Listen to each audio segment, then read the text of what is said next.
Alright, so we are working on this. We're gonna slap the ass end back in there. It's me and Marcos. Yeah. We'll see how it goes.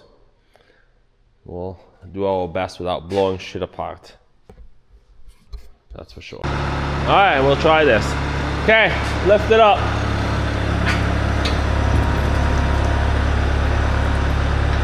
Whoa! Okay, come ahead with it a little bit. Whoa, what the hell, just moved now. Wait, let the chain down. Let it, no, tilt it. Forwards. No, oh no, the other way. The other way. Down, down. We want it level. Have that level so it doesn't slide on us. Now we'll pick it up slowly.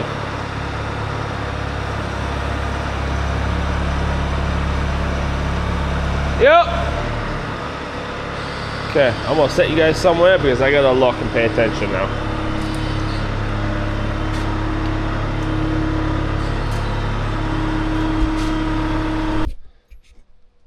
Alright, we almost got it on there. I guess I don't know if you can see it. About another 6 inches. I took a bolt from here.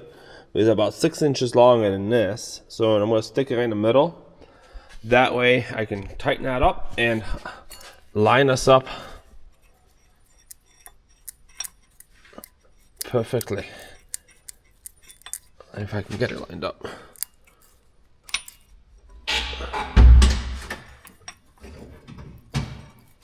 You might have to let it down a little bit because I gotta set this down again.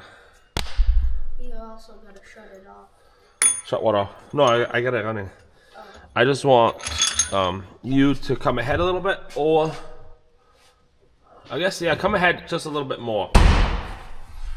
And then we'll go from there.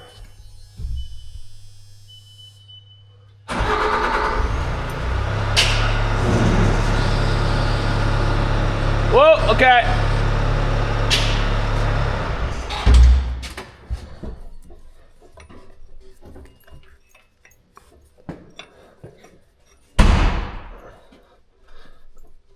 See?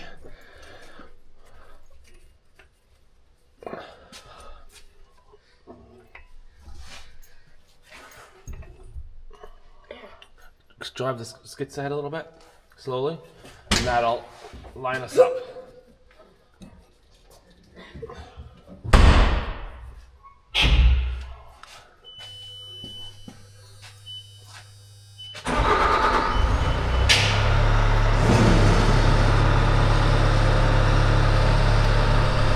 Yep, stop. Okay, good.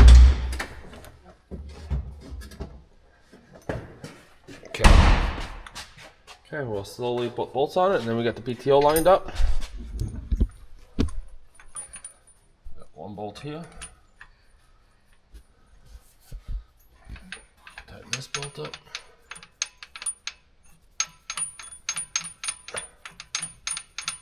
Okay.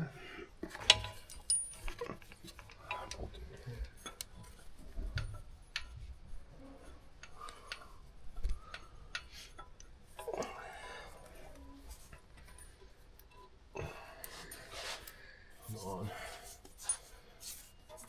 Got hands in there. And now we just found out that this side is sitting just a little bit sideways. It's not much. So. A hair sideways. Now we're jacking it up just a little bit. A little, and then after we're gonna put the bolt in, and then after maybe it will fit, we'll take the chain off, and then after we can tighten all the bolts. And then we have 8 pails of oil to put in this. So now we're readjusting the jack for these here to help us, and we're trying to get the you're still like a quarter inch away from the dowel starting. Yes. So. I just want the PTO to turn in there. Right. 'Cause that's the only power. Well, Right. yes, that's the only power come. I mean, And now we're almost at the threads. Well, the dowel started, The dowels. so now hopefully it'll guide in. The What top, are- I think has to go more. the top has to be Yes, the top has to come down. I don't know if you can see it here. Because the bottom dowel started, the top's not touching yet. So. Right there. I don't know if you can see it. But there's a unless we pick it gap up. right there. Yeah, watch it, not to see it come out. So we are so close to having this put together. It's going together. I don't know if you, yeah, you can see the All of a crack. sudden, it just popped. Must be the PTO in the place. And Yep. I think we're tight. All four corners are tight. And this is sealed up on this side. That's very good. But the top is It's on. It's tight. It's Oh, just it there. is? It has a groove right there, Oh. so dirt can fall in it when you open it. why dirt falling in it. Because if they were smarter, they would have that closed, so nothing would be in there. But they have. So now we're using this. Tighten them up. That's a long one. Yeah, that's all.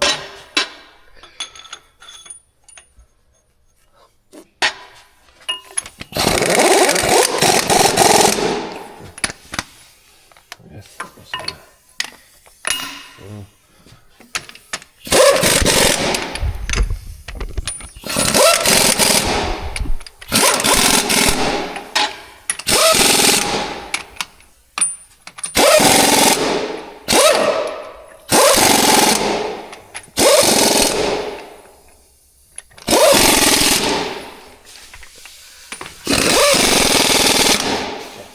Put the washers in the rest.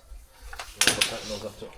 Okay, and then after we're all done, well, Well, No. the biggest section is done, yes. yeah, and then we got these two, and then after, I think there's two on the other side, and then after we gotta put one in.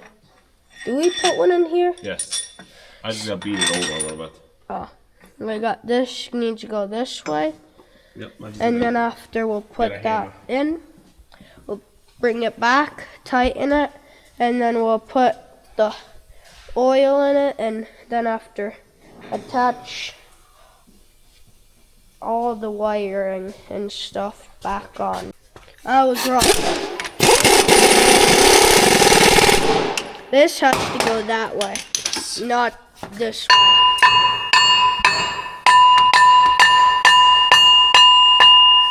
Okay. Where's that bolt right there?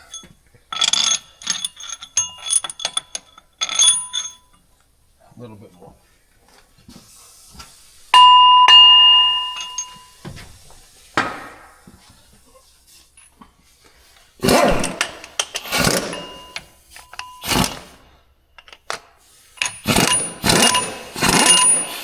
Come on.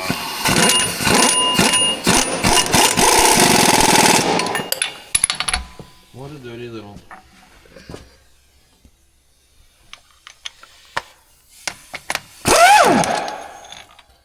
Put a washer on this one. Push that back up.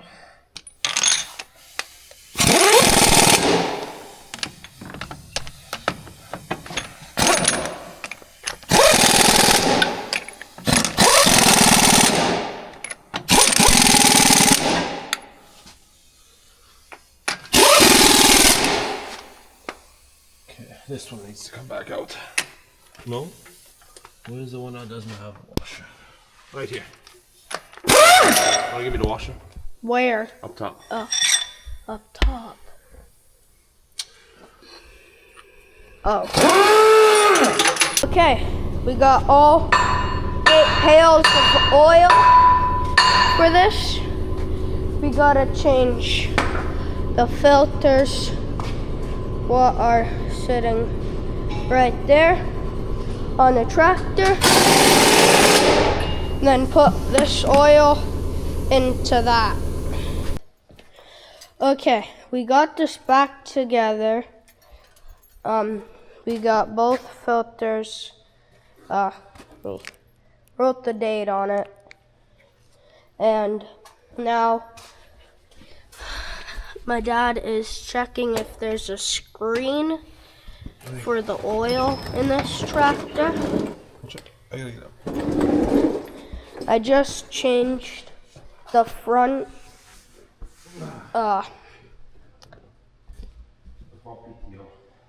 the front PTO filter.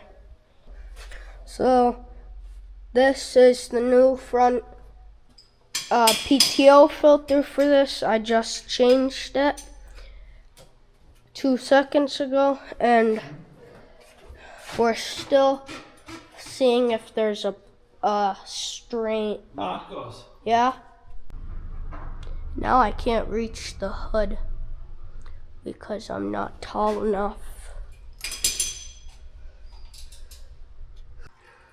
Okay, I got the hood down now, and now we're gonna head back to the back of the tractor. I'll pull the pail out, you'll see how much junk was in this. It's actually a lot. I'll see how much the PTO grinded on. I don't know if it's all from the PTO, but it's not that good.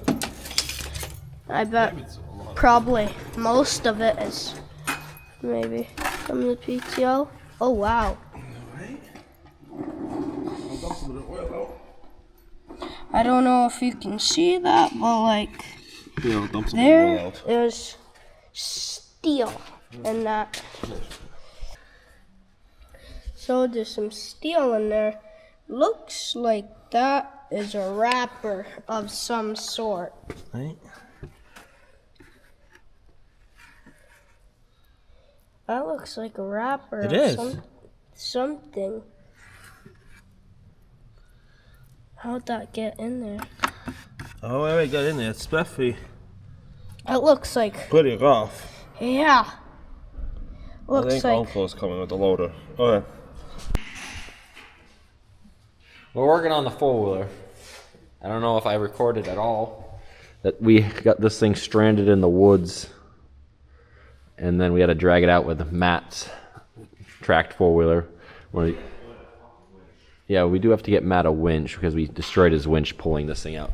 Because it was in like a foot and a half of snow. So it pulled hard and it froze the tracks up, so it took a lot to get this thing moving. We got it back to the shop. Christoph worked on it. Figured out how to make it run. I can't say on why it didn't run, but right now, well, in the last 2 days using it in the sugar woods, we've been making it run. So when you start it, sounds like that. Well, I guess in the beginning, when we were stuck in the woods, it had no power here. I don't know what you did. I don't think he knows either. He has no clue. It had no power. He messed with a bunch of stuff. And then all of a sudden, magically, it started ticking. Didn't start still. So, did some testing, and this fuse has no power on either side. But if you put power to it, that stops. Starts right up. So I had this little wire here in the woods that you jump on there. You just would only shut off when you needed to. Found out today, because I wanted to put a switch right here. I was going to screw it into this wall, and then you just bump that, jumps the power, and it would start for you instead of having to take the seat and everything off. If I do this, it starts. So I was going to open this up, and then this is what size is this? It's a Honda Rubicon 500 or a 520 maybe. No, it's not just a 500. It's a 5 something. I have actually no clue what it is because all the stickers are worn right off on it. But it's a 500 something. Old one was 580. No, our old one was a 680. Is a Rubicon. The old one was a 680 Rubicon. This is like a Rincon. Our old one was a 680 Rincon. This is a Rubicon. But anyways, it has seen its fair share of damage. As you can see, the bumper is fully removed. That is because there was a certain someone operating this that was learning how to operate, is the right way to put that, and they may have excessively stopped this in a wall of cement. We won't say names because you two will take that to the extreme and the wrong people will see it. But if you know who is here, you'll probably figure out which operator that is learning how to drive did that one. They don't. Marcus is smiling. It wasn't him. But anyways, so that's why the bumper and the guard's all gone. And then it went to our local Honda place to get fixed because it would not run at all. We got it back. It was a fair share of money we had to put into it. A couple grand to get it to run again because it smashed some electrical components. Got it back, ran in the woods for a little while, and then we got stranded one day in the woods. And then instead of us wanting to stick it down there, we were just going to put this switch on here when we found out why it wouldn't start. But now, since I'm seeing just now it's this, doing something, maybe I can open it up. But they did replace like everything here, so I don't know. If anything, worst case scenario, we'll just do that. If you don't see any more caught up information on this, I'm just going to do that, and it'll run in the woods till it doesn't want to work anymore. But you can see that this wheeler has, it's a farm rig. So, I don't know how much info or recording Christoph's done on his little favorite tractor on the farm. Just a little bit, not much. Once this one's done, the Ford's got to come in for a clutch. We need to get the 7600 down here because it has a oil leak on the side of the transmission. We got to pull the right wheel off, pull the fuel tank off, I believe, and figure out what's leaking on that on the right side. But it pisses out like 5 gallons of oil in a day, so can't really. We stopped running it at the end of the year because it did that. So this will have a PTO. John Deere's did all the work except for installing it, so it has a year warranty on it, on the components. Okay, I think that's what it's. Could be. Well, I think John Deere's is 6 months if you do it all yourself, and a year if they do it. I could be wrong, but I thought that's how it last was. There was more broken this time than actually last time breaking. Not because we put it back together and ran it, it's just because that more stuff broke when it did go, because we gutted it to be able to run it last year for planting. Marcus is putting oil in. We changed all the hydraulic filters. Christoph just changed he cleaned out the screen filter. I don't know where that pail went. He filled it full of oil. Was it this one? Yep. Oh. Yes, it is. I thought I showed it yesterday. You did? We did. Well, you can see all that shiny material. You saw it better before Marcus put oil in there. But yeah. Then Christoph was fighting that plug. Yes. For some reason, he was struggling to put the plug back in. We went in like 5 cranks and then it stopped. And that's in the transmission, so you really don't want to have that strip out. So, yeah. He's doing some thread cleaning, but he got it to work, so it screwed right in. Don't know why that happened, but maybe he was just rushing. That's what it was. No. Marcus, what are you doing here? How are you doing this? You can't lift up a 5-gallon pail? No. Dad has to do it. And then it's getting the John Deere oil in it so that they're happy with just because it's going in. It's special. Yeah. It's a John Deere. Technically speaking, if you get the exact same grade oil, you do not have to buy the business's oil as long as you get the same grade, because it will not void warranty no matter kind of what they. No, I was informed that. Not by the dealership, by someone else who does watch this video. As long as it's the exact same spec, it doesn't actually have to be John Deere oil or Bobcat oil, because they like to mark up their prices, but all brands do. And I say Bobcat because Bobcat does too. They just paint theirs blue now, but we just get it because that way everything's good. Just for this tractor though. So No, the Massey's. I guess no. Well, the Massey's in their transmissions, we do put Massey transmission oil in, and not because of warranty reasons, because it will blow that transmission up. And I say this because we have done one transmission because we did not know when we first bought it, and it's now been 2000 and 7 or 8. Actually, no, 2013, 12. 12. We bought the first one, and a couple years later we Next year. Oh yeah. It was two years later we put a transmission in it because we ran the wrong. We did a full fluid change on it because of the hours that were on it. We saved some money on oil, and we put the wrong oil in it. So it was 100% the wrong oil in it, and it blew that transmission within about 2 years. So the Massey transmissions, those CVTs, they get specifically AGCO oil, and we haven't had a problem since because it went up to the dealership. They pulled that drain, and they called us, and they go, "What did you put in here? Because it's not our oil." And we found out it was our fault. So that's another reason on those transmissions it gets. But the hydraulic components, it's not as important on those because the Masseys have a hydraulic and a transmission department. So if, like, say your PTO like this blew up, all this steel doesn't work its way into the transmission like it would with this R.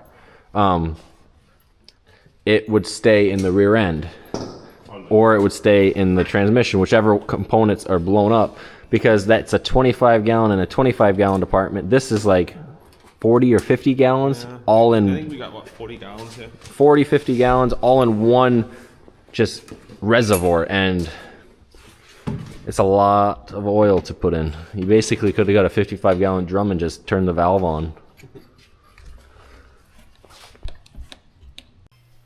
So we have got the Freightliner out of the garage. The Ford is outside. And now we still have 4 buckets and a half to put in this. Who's gonna do that? Me now? You or me. And my dad is starting to put Electrical.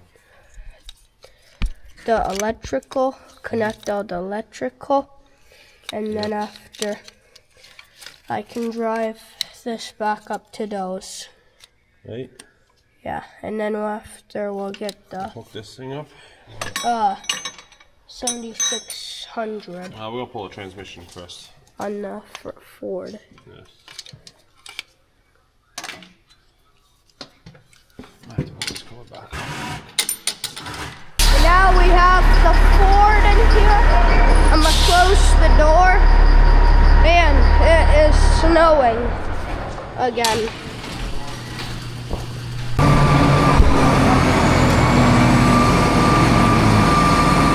Turn it on.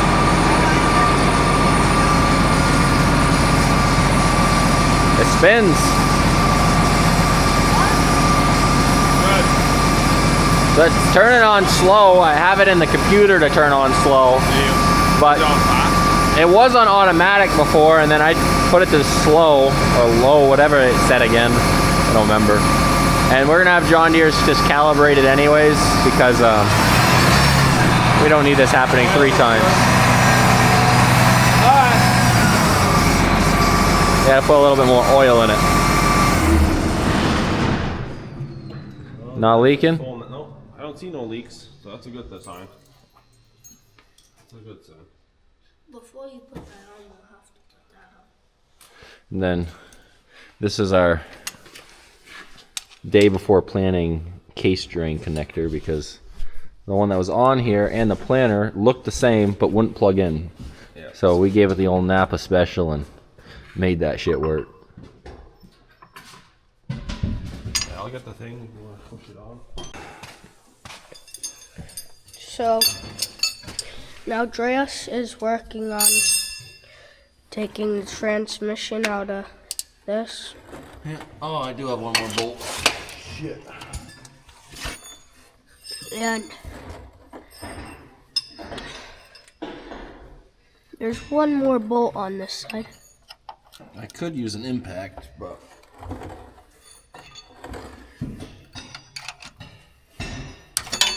I have a couple that are higher up that you can't get the impact on.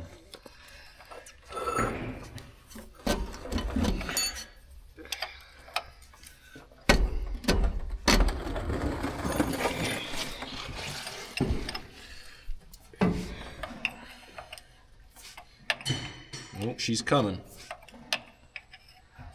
You want to jack it up a little, Marcus? Yeah.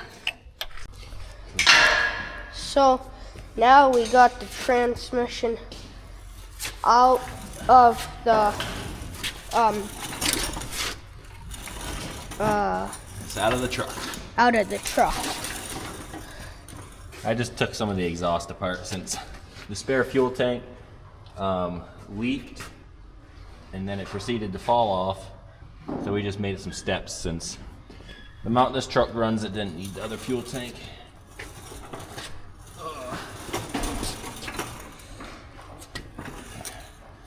So it'll need a new clutch brake, and it also will need a new throwout bearing and a new clutch.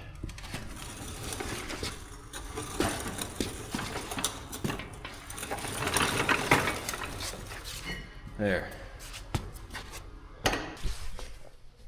So it's like another day or two since I last recorded. I think it's just a day. But I did end up getting that. Yeah, I did show that transmission coming out. But I did end up taking this axle off, which is just a pusher axle. We actually have never used it. When we had it was on there for a little bit when we first started using this truck, but with the way it is, it just got hung up on driveways for grass and cornfields, and we didn't utilize it, so we just took the wheels off, and then we had the clearance because pulling the whole thing off, we just never bothered us. It didn't leak or anything. It stayed out of the way. But now it's bothering us because one of the airbags has a hole. It got a hole over the time, and we're not going to put an airbag and work on it since we don't use it. So I unbolted it basically. I only had to torch 4 bolts. The rest all unbolted, and I just dropped it. I need a skid steer to pull it out of here. But yeah, so that'll be off this truck and be good. And then my mom today, she went to Charlie Boys, and she got a new clutch and all that other stuff that's broken on this thing. So it is ready to get put back together. Yeah, she got everything. And then I actually ran this four-wheeler. I did not run the wire the other day because when I was doing this, it worked every single time here in the shop. So I was like, well, I'm not going to waste my time running a wire if I just have to work this. And then today, using it, that does nothing. So all that there's going on somewhere is this is the ignition fuse. If I pull it out, it loses all power. If I put it in, it has a couple volts. I have to grab the power probe that has the digital meter. The power probe I had the other day just was like a test light basically that can power probe, but I have a blue one, which for some reason at the moment I can't locate. That one will tell you the exact volts that are coming, but if I do this right here like I showed earlier, and I force 12 volts to the system, it then jump starts this. So right now there's nothing, even with that fuse in there. Okay. But if I jump start that, you can hear it fire right up. So that then puts 12 volts to it, and then it stays as 12 volts. But now, maybe because I pulled the fuse, it didn't power up. Nope. But if I jump start that, it puts 12 volts, and then it stays going. So yeah, there's a wire bad somewhere, I'm guessing, maybe a solenoid, I'm guessing, or a relay, or just a ground. I don't really know. I don't think a ground, but something's messed up somewhere, and if I do that, it runs perfectly fine. So wish I knew that when it was in the woods, instead of having to drag this thing out with another four-wheeler, and then we figured it out in here, or Christoph did. So now I'm just gonna run a little wire with a toggle switch right here, because I really don't want to stick more money into this thing. And if that works just fine, that couple dollars in switching wire and it'll work is good enough for me, because it's just a farm four-wheeler. As you can see, it's gotten its life beat out of it, and that's why you got it, because you got to use it, and they don't have an easy life. Now, does everyone's farm four-wheeler look like that? No, but you know, ours does, because I had a rough life. But anyways, yeah, so that's the end of this. We were cleaning up the shop, and we have to get rid of some more stuff right over there in front of this, but working on it. It's just stays dirtier than it stays clean, surprisingly. You can never keep it clean, but we try. So we're gonna end the video here. I don't actually really know how much I got recorded, so thanks for watching. Till the next one.